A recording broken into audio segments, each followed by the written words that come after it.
Olá, eu sou Raquel Setz e esse é o BDF Entrevista. Na Colômbia dos anos 1970, nasceu um grupo guerrilheiro que tinha como principal objetivo não a Revolução Socialista, mas sim a promoção da democracia. A história do movimento 19 de Abril, conhecido como M19, é narrada nesse livro aqui, A Espada de Bolívar, Democracia e Revolução na Colômbia, do jornalista e historiador Rodrigo Viana, e é ele que eu recebo aqui no Estúdio do Brasil de Fato. Rodrigo, bem-vindo de volta, ele já fez parte do time de apresentadores do BDF Entrevista e agora está aqui do outro lado. Obrigada. É isso, Raquel, obrigado pelo convite, obrigado a você e a toda a equipe. É um prazer estar de volta aqui a esse estúdio, a essa redação, agora na condição de entrevistado, né, para falar aí do meu livro e um pouco da Colômbia, que vive um momento decisivo também, né? Sim, tem o segundo turno das eleições, né, no domingo, a gente vai falar um pouquinho disso, mas queria começar pelo livro. Vambora. Como que nasceu a ideia? Foi numa viagem sua à Colômbia? É isso, eu sou historiador e jornalista, né, ao longo dos anos mais jornalista do que historiador, né, nos últimos 40 anos. Eu fui para a Colômbia para uma reportagem com um outro colega, o Gilberto Nascimento, que é um repórter também. A gente foi atrás de uma história de três jovens brasileiros, que largaram tudo aqui no Brasil para entrar para as Farc, viraram guerrilheiros das Farc e desapareceram. No começo ainda mandavam algumas mensagens para as famílias, depois as famílias perderam o contato e a gente foi atrás, né, com algumas dicas das famílias, né, eram três. Fomos atrás, aí fomos para Bogotá, fomos para a área de San Vicente del Caguán, no interior, onde as Farc tinham uma atuação forte. Achamos algumas pistas, alguns vestígios, mas nada sobre os três brasileiros. Em compensação, nessa busca, eu estava em Bogotá num desses dias de reportagem e tudo, andando pelo centro de Bogotá, eu me deparo com um enorme acampamento, uma espécie de festival político, com barracas, com cartazes, com faixas, bandeiras, na principal praça de Bogotá, e era um acampamento do M19, que na época eu mal sabia o que era. Eu vi aquela sigla M19 e falei, acho que eu já ouvi falar. Comecei a conversar com os ex-guerrilheiros daquela altura, né? Eu estou falando de 2011, 2012, aquela altura o M19 já não existia mais como uma guerrilha. Então fui conversar com os ex-guerrilheiros, me interessei pela história deles, uma guerrilha que inicia a sua ação falando em nome da democracia, e depois de 16 anos de combates, entrega as armas também em nome da construção ou da ampliação da democracia na Colômbia. Me interessei por essa história, justamente pelo contraste com as Farc, porque as Farc, àquela altura, ainda estavam atuando no meio da selva, e o M19 não, tinha deposto as armas, e tinha uma liderança, àquela altura, muito interessante, chamada Gustavo Petro, né? Um ex-guerrilheiro também. O M19 já não existia como força política, mas o Petro existia e logo se elegeu prefeito de Bogotá, muito antes, né, de ser presidente. Eu me interessei por essa história, essa trajetória de um grupo guerrilheiro que entrega as armas, tenta fundar um partido, depois o partido do M19 desaparece, mas o Petro permanece e outros ex-guerrilheiros permanecem em atuação. Isso virou uma pesquisa de mestrado na universidade. Eu trouxe de volta todo o material que eu consegui recolher na Colômbia, depois fiz mais uma ou duas viagens para lá, entrevistei ex-guerrilheiros, recolhi documentos, propus um projeto na Universidade de São Paulo, aí como historiador, e eu tinha feito a graduação também em História, e fiz a pesquisa e escrevi uma dissertação de mestrado, fazendo a trajetória do M19. Então, é um livro, bom, agora ele foi transformado em livro, e nesse meio tempo, entre fazer o mestrado e publicar o livro, o Petro vira presidente da República. Então a editora me procurou e falou, olha, você fez uma dissertação, vamos publicar esse livro, porque não é uma biografia, nem uma história do Petro como guerrilheiro, mas é uma história de um grupo guerrilheiro que ajuda a entender o Petro. E o Petro eu acho uma figura muito importante, não sei se a gente vai poder falar um pouquinho, Sim. Porque a Colômbia foi um país que jamais, as oligarquias, as elites colombianas jamais permitiram a existência de movimentos políticos mais à esquerda, ou mesmo que não sejam à esquerda, mas reformistas, populares, que conseguissem furar o bloqueio e ocupar o poder. Em 200 anos de história republicana, é a primeira vez que tem um presidente progressista na Colômbia, porque sempre eram ou liberais ou conservadores. A próxima pergunta que eu vou fazer é justamente sobre isso, né? Para a gente que está fora, às vezes é um pouco difícil de entender por que tem tanta guerrilha na Colômbia, né? O que esses grupos querem. Mas o surgimento das guerrilhas foi uma consequência da própria organização do sistema político da Colômbia. Eu queria que você explicasse um pouquinho isso, por favor. Isso acabou virando um dos temas centrais da minha pesquisa e depois do livro. Por quê? É claro, eu fiz o objeto de estudo é o M19, uma guerrilha que tem começo, meio e fim, né? Os documentos, etc, etc. Mas é claro que a gente acaba desenvolvendo hipóteses que fazem parte da pesquisa também. E a minha hipótese central, que eu acho que se comprova em boa parte, é de que a Colômbia era e é até hoje um estado fechado para os de fora, para as forças populares. E as guerrilhas surgem como um sintoma ou uma expressão desse Estado, dessa organização política, que lá eles dizem oligárquica, né? É um sistema bipartidário lá. Era. Agora, nos últimos anos, esse bipartidarismo se rompeu um pouco. Mas durante quase 200 anos, liberais e conservadores, dois partidos fundados no século XIX, foram se alternando no poder. Muitas vezes em guerra também. Liberais Sim. contra conservadores. Não é que eles o tempo todo fossem amigos, eles foram inimigos no século XIX, principalmente, porque os liberais eram laicos e os conservadores ultra católicos. Né? Quando fala em conservador, é o pé da letra. Né? Eles reivindicavam a herança católica e nada de laicismo, nada de Estado laico. Então tinha essa disputa entre setores das classes dominantes mesmo colombianas. Mas ao longo do século XX, conforme vão surgindo movimentos de reforma, movimentos populares, de trabalhadores organizados, eles são impedidos de disputar e de chegar ao poder. O livro conta bem isso e estabelece algumas hipóteses a partir também de literatura da ciência política e tudo. Então eu faço o estudo de caso do M19, mas me debruço sobre essa trajetória da Colômbia, um estado que eu chamo um estado fechado para os de fora. E se não vai pelo voto, a tentativa é ir pelas armas. Aí você fala, mas como assim? E aqui no Brasil tem muito uma cobertura jornalística, midiática, assim, mas é tudo uma guerrilha de narcotraficantes, como se fosse o tráfico, o narcotráfico explicasse tudo. E não é verdade, né? As próprias Farc, nos anos 40 para 50, havia uma liderança política no final dos anos 40 na Colômbia, um líder reformista chamado Eliezer Gaitán, que é uma figura muito conhecida na Colômbia. E ele estava para ser eleito presidente, era uma liderança que levava milhares de pessoas para as ruas. Ele não era socialista, ele era um reformista, um liberal progressista, vamos dizer assim, que propunha reformas, direitos trabalhistas e tal. Foi assassinado. Quando ele é assassinado, existe uma rebelião popular, que ficou conhecida como Bogotaço, no dia 9 de abril de 1948. Esse Bogotaço é a expressão de uma revolta. O povo, olha, peraí, o nosso líder assassinado, então... E uma impressão assim, então não dá para ir pelo voto. A partir do Bogotaço e da morte do Gaitán, se organizam guerrilhas pelo país inteiro. Uma delas é a guerrilha que depois dá origem às Farc. Que no começo não tinha nada de socialista, de revolucionária. Era uma guerrilha liberal, como eles falavam, guerrilhas liberales. Justamente pela resistência contra a repressão ao Gaitán e a esse líder que foi morto, né? E aí uma dessas guerrilhas liberais se transforma nas Farc e que depois tem uma ligação com até a União Soviética, Partido Comunista, e muito depois, já no século XXI, ela é carimbada com esse rótulo, as Farc é uma narco-guerrilha. Mas isso não explica as coisas, ao contrário, é uma maneira de não explicar e de esconder o fato de que as Farc e outras têm o ELN, Exército de Libertação Nacional. Que ainda não depois das armas. Exatamente, existe até hoje, as pessoas não sabem. Lá no meio da selva, na Colômbia, uma guerrilha surgida nos anos 1960, inspirada em Che Guevara, e está lá. O EPL, que era uma outra guerrilha maoísta. Então elas surgem todas nos anos 50, 60 e se prolongam até o século XXI. Assim, as guerrilhas no Uruguai, na Argentina, no Brasil duram pouco, né? E depois elas desaparecem, os movimentos guerrilheiros. Na Colômbia elas permanecem. E por que permanecem, a minha hipótese? Porque há um Estado que impede a chegada ao poder pelo voto. O M19 é uma segunda geração de guerrilha que também tem uma história parecida, até no nome. Depois acho que a gente pode até explicar por que é M19, que é o movimento 19 de abril, né? Posso explicar? Pode. Então, o que é o M19?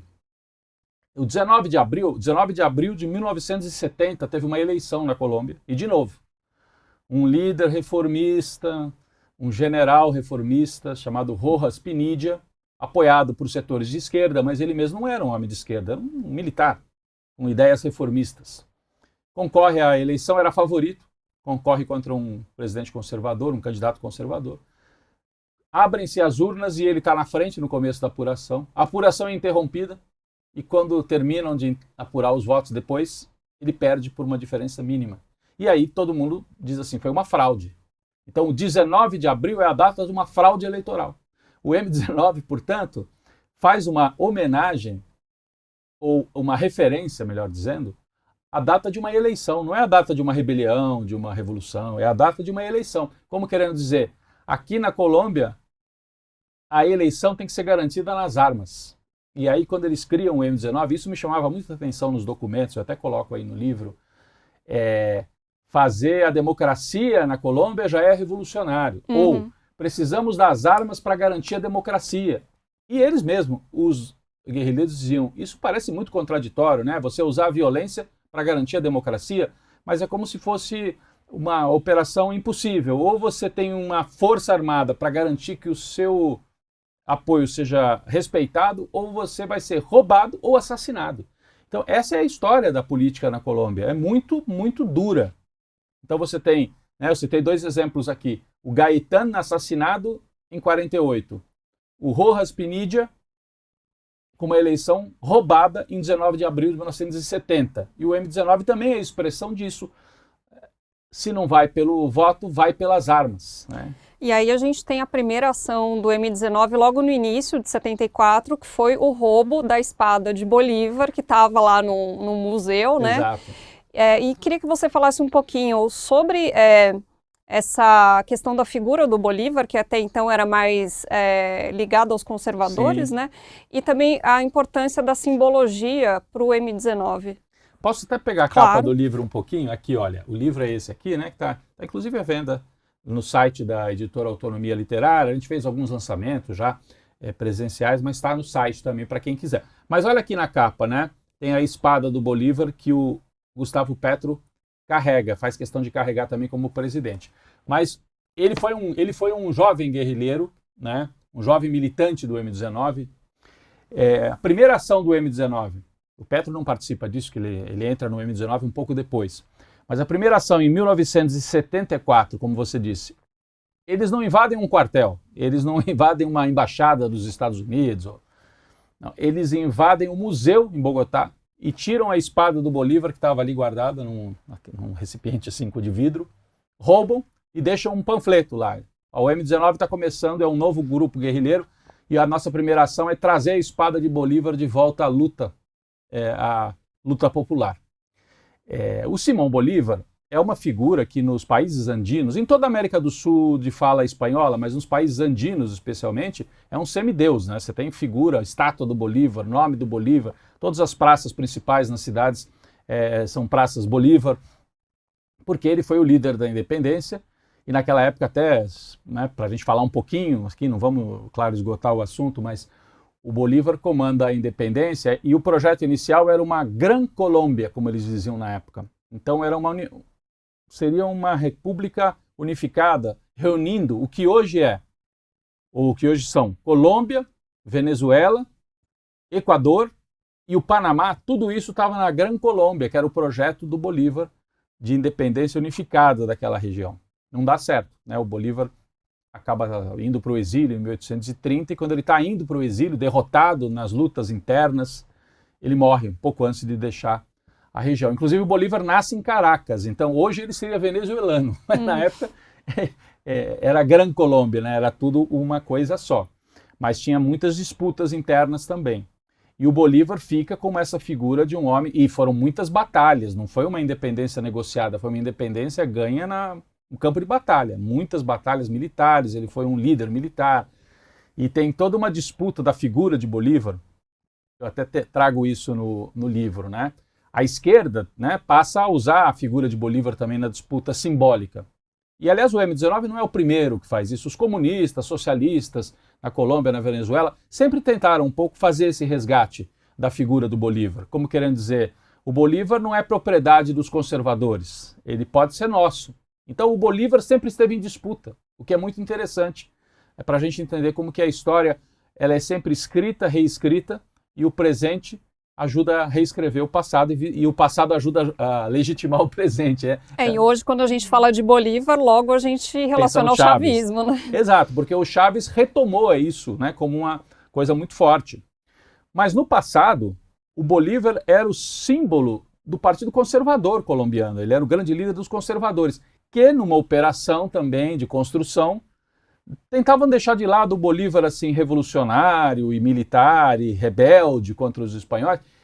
As estátuas do Bolívar na Colômbia geralmente é o Bolívar com a espada para baixo, mais um homem estadista, mais um estadista do que um líder de independência revolucionário, né? Na Venezuela eles valorizam mais o Bolívar na espada, o Bolívar guerreiro contra os espanhóis, o Bolívar da independência. Tudo isso são disputas simbólicas. Aí vem a esquerda, o M19, e faz isso de maneira explícita e transforma a espada do Bolívar no principal símbolo da guerrilha, nos anos 70 e 80. Eu até estudei isso, na época isso criava uma certa confusão, porque a esquerda tradicional era a foice e o martelo, né? E olhava para aquilo e falava, mas quem são esses caras que pegam um símbolo do século XIX e transformam num símbolo revolucionário do século XX? Isso a gente estava no meio da Guerra Fria, né?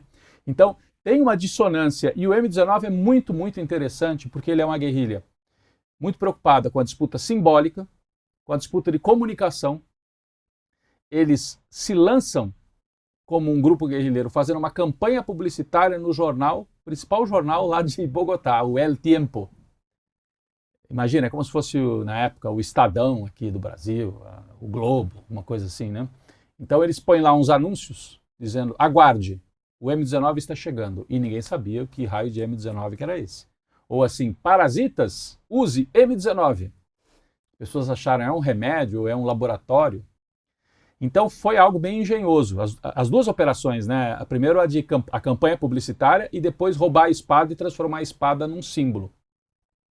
E eles falavam muito em democracia, falavam em socialismo à colombiana, então refutavam aquela ideia de modelo soviético, modelo cubano, modelo maoísta chinês, diziam que isso não aproximava do povo colombiano, que o povo colombiano não queria saber desse debate se era Cuba, se era União Soviética, tinha que ter uma saída colombiana.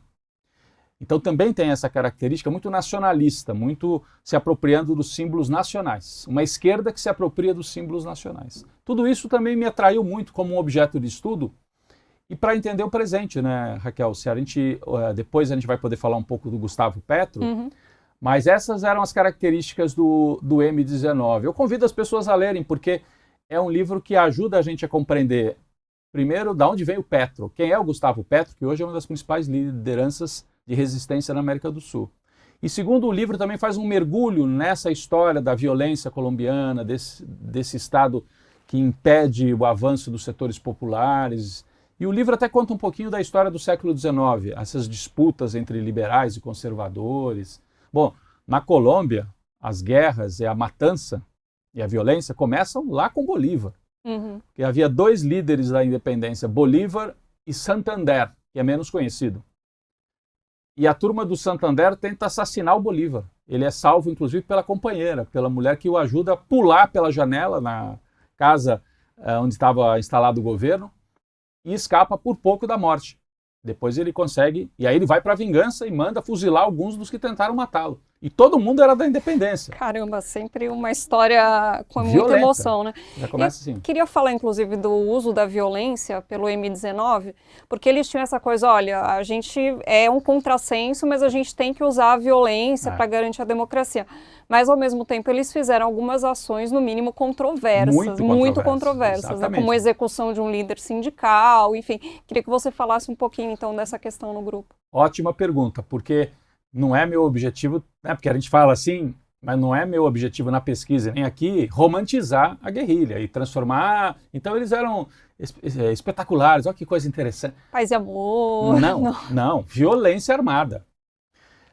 Com uma justificativa, com uma história política e tudo que a gente pode compreender, ainda que não precise nem deva justificar, né?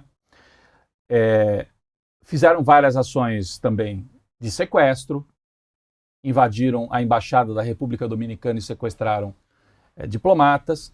E teve esse episódio, sequestraram um sindicalista que era tido como um pelego, um sujeito que era mais vendido para os patrões e até ligado à CIA, diziam, né? Sequestraram, fizeram na época o que se chamava de um julgamento popular, um juízo popular, ou seja, o M19 julgou o sujeito, condenou à morte e disse assim, podemos trocar a morte dele se o governo atender algumas reivindicações. Não foram atendidos, assassinaram, o que eles chamaram de executaram, o sindicalista. Então, a violência revolucionária, em nome de um programa democrático, é complexo e é muito contraditório e, assim, é história, tá aí. Não sou eu que vou justificar isso. Outra ação, também, que a gente pode dizer controversa e sangrenta, o M19 toma de assalto a Corte Suprema da Colômbia. Imagine, os guerrilheiros invadem, havia vários juízes, funcionários do judiciário lá dentro, e a justificativa era, nós estamos vindo aqui para sequestrar os juízes, para que eles julguem o presidente da República, porque o presidente não está negociando a paz que a gente quer negociar. Então tem que fazer uma espécie de juízo político do presidente. E acharam que ia ser uma longa negociação, que a presidência, o exército iam negociar. O que o exército fez? Mandou as tropas para dentro da Corte Suprema, num ato também de selvageria total, e assassinaram os guerrilheiros, funcionários e boa parte dos juízes que estavam sequestrados. Então mais de 100 pessoas morreram só nessa ação. E aí nessa ação, já em 1985, eles perdem, Raquel, um pouco da aura. Até então o M19 tinha uma certa aura. Assim, uma espécie de Robin Hood, assim, eles roubavam brinquedo, roupa, comida e distribuíam nas comunidades para a população mais pobre. Eles tinham uma aura, assim, mas depois dessa ação violenta, ficaram um pouco isolados politicamente. Mas ainda assim, atuaram por mais 5, 6 anos, até que conseguiram uma negociação para depor as armas. A gente pode falar como é que foi também essa negociação final, né? Exatamente, era justamente isso que eu ia perguntar. Foi em 1990, então eles largaram as armas, e aí queria trazer um dado aqui que tem no livro, que não foi a primeira guerrilha a depor as armas. Isso. Em 85, as Farc já tinham deposto, mas aí sofreram uma série de atentados e voltaram às armas. Isso. Mas o M19 foi a primeira que se manteve na institucionalidade. Exatamente. Então, nos anos 80, as Farc, como você disse, fizeram uma negociação, depuseram, entregaram as armas para o Estado colombiano e viraram um partido chamado União Popular. Não, União Patriótica, é UP, depois União Patriótica. O que aconteceu? Assassinatos em massa das lideranças políticas ligadas às Farc. Porque daí a direita e os paramilitares mapearam, ficou fácil, né? O sujeito, eu sou da União Patriótica, vou me candidatar aqui a vereador, a deputado, sou uma liderança. Eles se legalizaram. E aí os paramilitares mapearam todo mundo e partiram para a eliminação. 3 mil mortos da União Patriótica. Nossa. Aí as Farc desistem da União Patriótica e voltam para a luta armada. O M19, em 1990, consegue, então, depois de um longo processo de negociação, um acordo de paz. E com muita desconfiança, porque tinha esse exemplo das Farc que não deu certo. Mas eles entregam as armas em troco do quê? Qual que era a reivindicação? Uma nova Constituição para a Colômbia, uma Constituição que não seja oligárquica. Porque a Constituição da Colômbia vinha do século XIX. Constituição totalmente conservadora, catolicista e muito fechada. E nós queremos uma constituinte, uma Assembleia Constituinte nova, um país mais aberto, um país mais moderno. Fizeram um acordo. O Partido Liberal topou e falou, se um presidente liberal for eleito na próxima, nós vamos convocar uma constituinte. Aí o M19 entrega as armas, um longo processo, mediado pela Igreja Católica, pelos socialistas europeus que vieram ajudar aqui a negociar. Entregam as armas e lançam um partido chamado Aliança Democrática M19 e lançam um candidato a presidente chamado Carlos Pizarro, que era o último comandante da guerrilha. O Pizarro foi o último comandante da guerrilha, natural, o principal líder, se lança candidato a presidente. E não tinha assim um apoio minúsculo, não. Tinha assim 12, 15% de apoio nas pesquisas. E com um mês de campanha, o que acontece com o Carlos Pizarro? Ele é assassinado dentro de um avião de carreira, que ele estava indo fazer campanha. Entram uns matadores e executam o Pizarro dentro do avião na pista.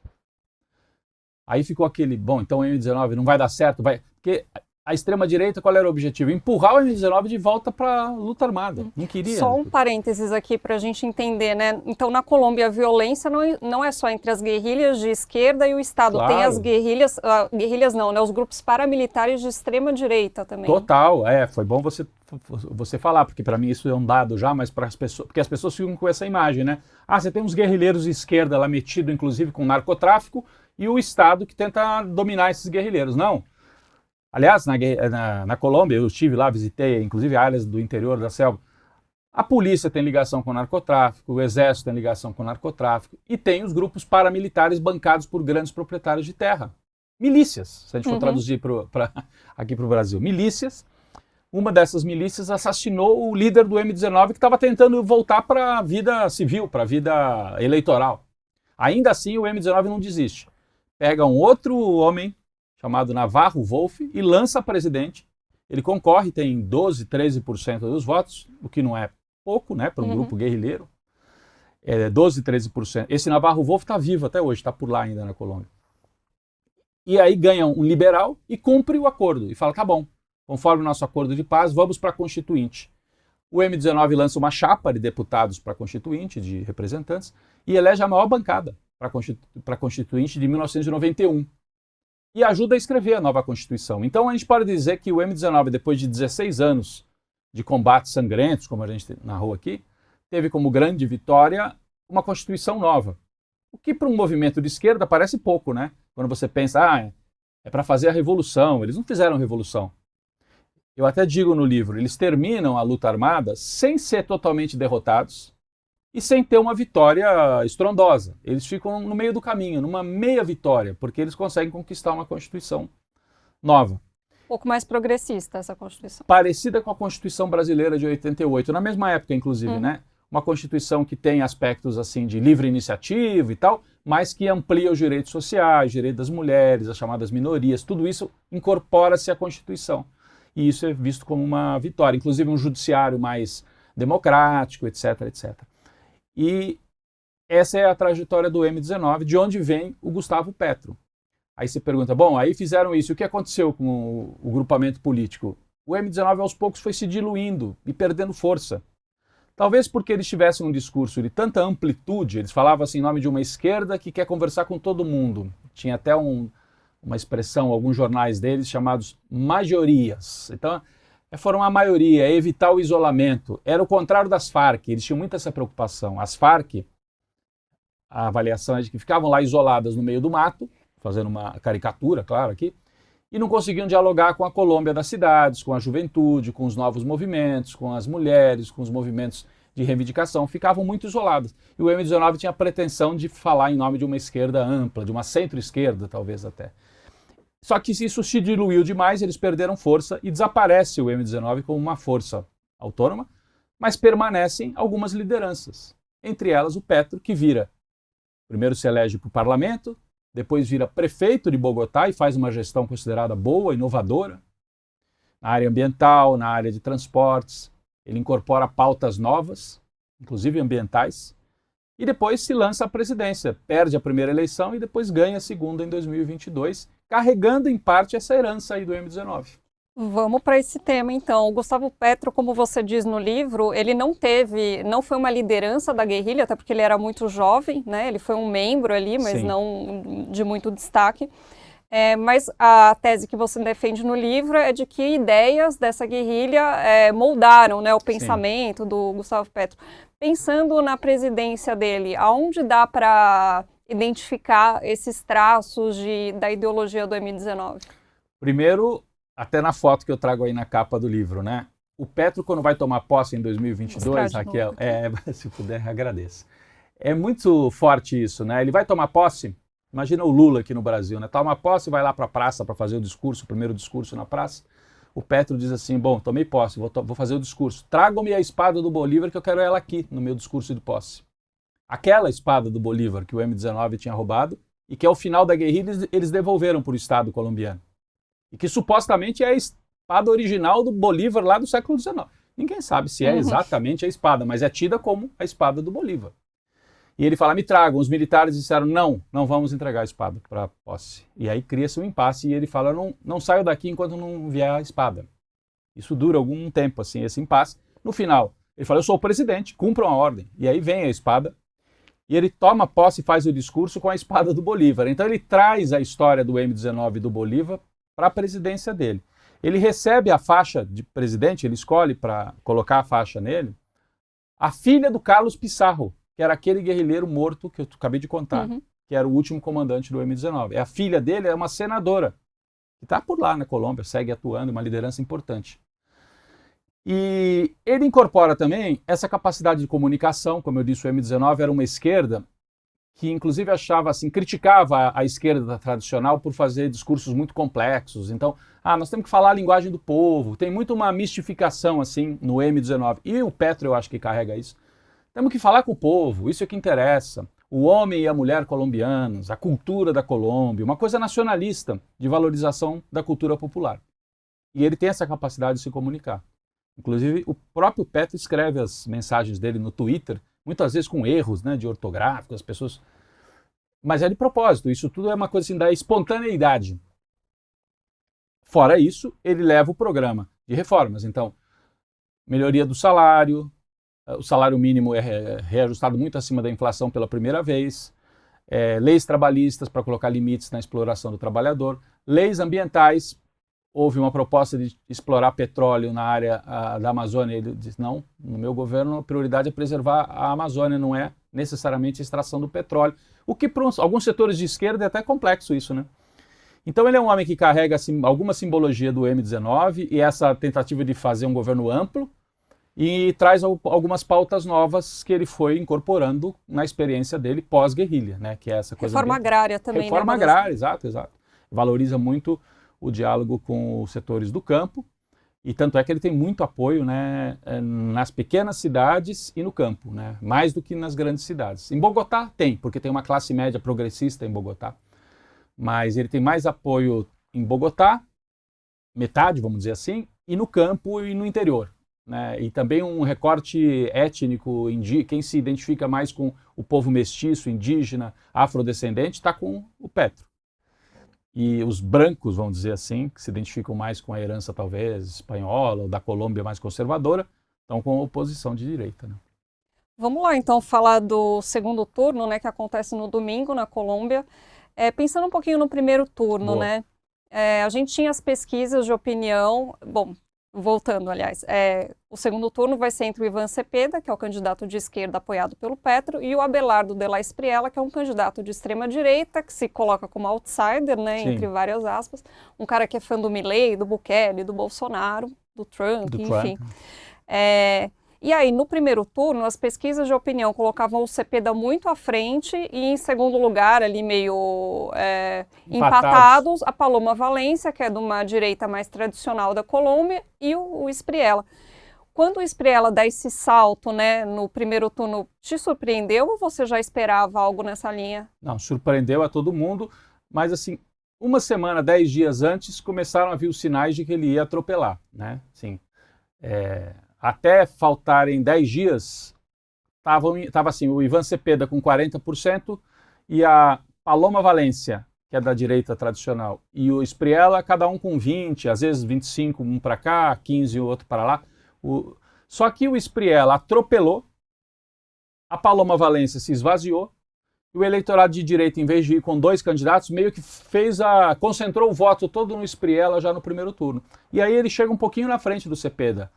Acho que termina 43% para o Espriella e 41% arredondando para o Cepeda, o que foi uma certa surpresa.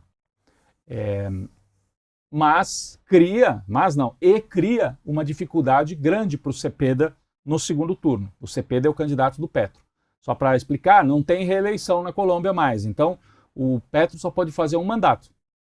Ele apoia, claro, o Cepeda, que é um homem com outras características, uma outra formação, uma outra geração, menos capacidade de comunicação popular também, apesar de ser uma liderança que quem conhece bem diz que um homem sólido, com uma formação teórica, também política muito forte, um homem de esquerda, o Cepeda, né? Uhum. Cujo pai foi assassinado pelos paramilitares de extrema-direita. O Cepeda é de uma família que sofreu na pele a violência colombiana. O pai era um líder comunista. A mãe também. O pai e mãe militantes de esquerda. O pai foi assassinado. O Cepeda, inclusive, termina de fazer os estudos fora da Colômbia, por causa da violência. Depois retorna, vira um militante de direitos humanos e de esquerda. E começa a militância legal ou eleitoral dele no Aliança Democrática M19, que foi aquele partido criado pelo M19 depois de depor as armas. E ele vira senador, ele foi eleito 3 vezes senador e tal. É um homem mais sóbrio, mais fechado, parece, do que o Petro, que é muito popular. O Petro, se a gente fosse mal comparando, é mais o estilo do Lula, fala com aquele jeito de falar mais espontâneo. O Cepeda escreve os discursos, o que muita gente acha estranho, mas ele é aquele mais racional, mais cartesiano. CDF, né? Escreve tudo, aí lê o que está escrito ali e tal. Imagina, o Petro não escreve nada, o Petro sai falando, né? Então tem essa dificuldade. Mas a maior dificuldade não é essa. Eu acho que se a gente fosse pensar no segundo turno, primeiro que os Estados Unidos estão num processo de cerco ao Brasil, então tem uma questão geopolítica, um avanço da extrema-direita em toda a América Latina, né? Então tem uma questão que vem de fora da Colômbia, não é nem lá de dentro. Segundo ponto, o Petro e o Cepeda se prepararam melhor para enfrentar a direita tradicional do Uribe, do Álvaro Uribe, que apoiou a Paloma Valência. O Cepeda, o Ivan Cepeda, esse candidato do Petro, ajudou a processar e a condenar o Uribe num processo judicial. Então, o Cepeda é um símbolo do anti-Uribe, né? Anti-direita tradicional da Colômbia. Só que daí vai para o segundo turno e ele tem que enfrentar um homem, esse Espriella, que você já descreveu, ele até na aparência lembra um pouco o Bukele. Lembra muito o Bukele, aquela né? barba perfeitamente desenhada, assim, né? Que se apresenta como antissistema, antipolítico. Só que ele tem o apoio total do Uribe também. Então o Uribe fez uma operação dupla. Lançou uma candidata do jeito tradicional, se não der com ela, vai com o antissistema por aqui. E isso está criando muitas dificuldades, porque o Petro e o Cepeda não estão conseguindo construir, não é que não estão conseguindo, estão tentando, mas tem uma dificuldade enorme para enfrentar esse discurso antissistema. Na eleição de 22, o Petro teve também 40% dos votos no primeiro turno, e no segundo conseguiu conquistar pedaços do eleitorado conservador, de centro e tal, e ganhou por uma diferença pequena. O Cepeda está tendo mais dificuldades para conseguir esse voto. A gente pode até tentar pensar por que está tendo essa dificuldade. Uma delas, talvez, uma das questões é a própria figura pessoal. Mas outra é que o Petro governou e acho que a direita, pela primeira vez, sentiu o gosto do que é ter um governo de esquerda, que funcionou. Porque você pode dizer, o Petro se elegeu e terminou caindo pelas tabelas. Não, ele terminou forte. Terminou com 41% dos votos no candidato dele. Terminou enfrentando os Estados Unidos abertamente, rompendo relações com Israel, o Petro. Uhum. Então, isso assustou setores de centro-direita, ou até de direita, que em 22 votaram no Petro porque é uma alternativa, uma novidade, e que agora ficam assim, poxa, será que eu quero mais 4 anos de um governo de esquerda? Então, essa é a dificuldade, é um embate, é a luta de classes, e no caso da Colômbia, como eu falei, tem a luta também étnica, cultural, da cor da pele, a oposição campo-cidade, tudo isso também está em disputa nessa eleição, com leve vantagem para o Espriella, segundo as pesquisas eleitorais. Mas fazendo uma comparação com a eleição argentina, né, quando o Milei se elege, o Alberto Fernandes, ele fez um governo muito problemático, né, assim, questões econômicas, né, os argentinos estavam com uma qualidade de vida muito ruim, que piorou com o Milei, mas assim, foi um voto meio de desespero, mas na Colômbia não está nessa situação, né? Verdade. Então, é muito diferente, acho que essa comparação é muito boa. O Petro não é o Alberto Fernandes que terminou o mandato caindo pelas tabelas. Ele terminou assim, sabe-se lá como, né? Com a inflação explodindo, com o peronismo todo dividido. O Petro termina aprovando aumento do salário mínimo, com uma aprovação de razoável para boa do governo, conseguindo impor algumas políticas de melhoria para os trabalhadores, mantendo a base dele sólida, tanto é que o candidato dele tem 41% dos votos no primeiro turno. Então não é um governo que termina fraco, é um governo que termina forte. Ainda assim, você tem uma extrema-direita tão bem articulada e que está criando dificuldades, especialmente porque é uma extrema-direita que se fantasia de outra coisa. Uhum. Ela é uma extrema-direita, mas com uma cara de eu sou contra os políticos, a gente conhece história, bem, né? mas é bem essa cara e muito perigoso porque ele inclusive faz o discurso da legitimação da violência política. O Abelardo de la Espriella, que é um homem ligado ao Trump, tem cidadania nos Estados Unidos também, então é um quadro que está aí para ajudar a Colômbia a ser colocada de volta ali no tabuleiro, seria colocar a Colômbia com a pecinha que está do lado do Trump, né? E aí seria um cerco ao Brasil, né? Colômbia, Equador, Argentina, Chile, se ganhar, né, na Colômbia a extrema-direita, seria mais um governo de extrema-direita cercando aqui o Brasil nesse momento tão decisivo, né? A questão da violência, né? Como a gente já comentou, tem algumas guerrilhas ou dissidências de guerrilhas que continuam em atuação na Colômbia. A gente sempre vê muita violência em períodos de campanha, pré-campanha. Essa acho que foi a mais violenta. Teve o assassinato de um candidato de direita dessa vez, que não é nenhum desses principais que a gente citou, era um candidato de menos importância. Que tinha sobrenome Uribe também, mas não tem nada a ver com o Uribe. E que tinha ali 5% dos votos, não ia disputar para valer a eleição, mas foi assassinado. Né? E aí o Bukele, ó, o ato falho, né? O Espriella vem com esse discurso de não, a gente não tem que ter acordo, negociação, tem que dobrar a aposta, enquanto o Gustavo Petro e o Cepeda provavelmente iria continuar, né? Ou vai continuar essa política de tentar negociar para que as guerrilhas que ainda estão em atividade deponham as armas, uma negociação que está um pouco capenga também, né? Acho que esse é um ponto fraco do governo do Petro. Se a gente diz assim, ele chega forte, ele conseguiu entregar uma certa estabilidade econômica, ganhos para os trabalhadores no salário, leis de terra, leis trabalhistas. Mas no processo de paz, ele tinha prometido fazer o processo de paz com o ELN, que é aquele, eu até citei no começo aqui, Exército de Libertação Nacional, uma guerrilha de esquerda que vem da década de 60, e emperrou. Não conseguiu concluir a negociação. E as Farc, que a gente citou também aqui, entregaram as armas em 2016, aí definitivamente. Mas sobraram uns 10% ali de guerrilheiros que não aceitaram o acordo de paz e estão lá no meio da selva. E agora sim, sem nenhum projeto político e mais aderidos ali à sobrevivência, vinculados a alguns grupos de narcotraficantes.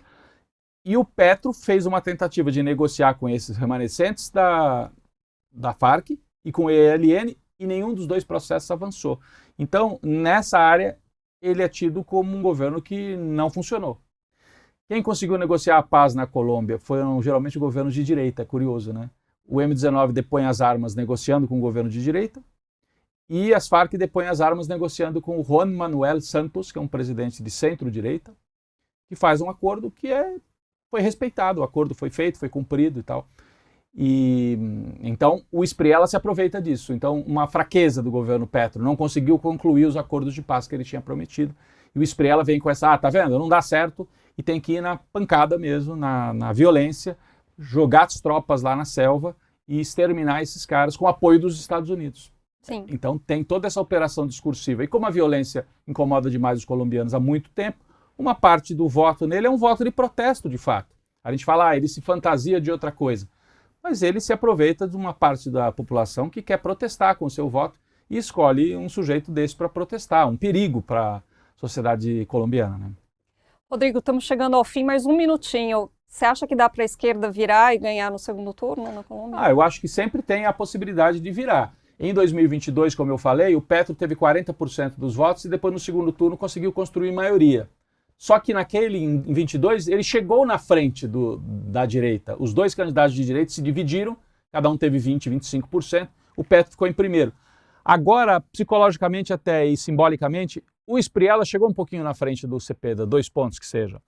E fora isso, tem essas outras dificuldades que eu estava aqui elencando, a característica pessoal, a ofensiva da extrema-direita e enfrentar um candidato que se fantasia de outra coisa. É difícil, você ataca aqui, não, mas eu não sou uribista, eu sou eu mesmo. Apesar dele ter todo o apoio do Uribe, o Espriella, né? No papel e fazendo as contas na aritmética, dá para virar, porque teve muita abstenção no primeiro turno. Se o pessoal do Petro conseguir levar o povo que não foi votar no primeiro turno levar esse povo para votar no segundo, mesmo sem o voto de centro, dá para virar. Mas está difícil, vamos ser bem realistas, as últimas pesquisas apontam um leve favoritismo para o candidato da extrema-direita, o que seria muito perigoso para toda a América do Sul. Rodrigo, obrigada pelo papo, infelizmente tem que encerrar. Posso só falar do livro rapidinho, muito rapidinho? Então, o livro está aqui, quem quiser, vou só repetir, né? Está no site da Autonomia Literária, que é a editora, então você pode fazer a sua reserva lá, está em pré-venda, e a gente entrega para você A Espada de Bolívar. A melhor opção é essa. Em breve vai estar nas livrarias também, para que você possa comprar o livro diretamente nas livrarias. Obrigada.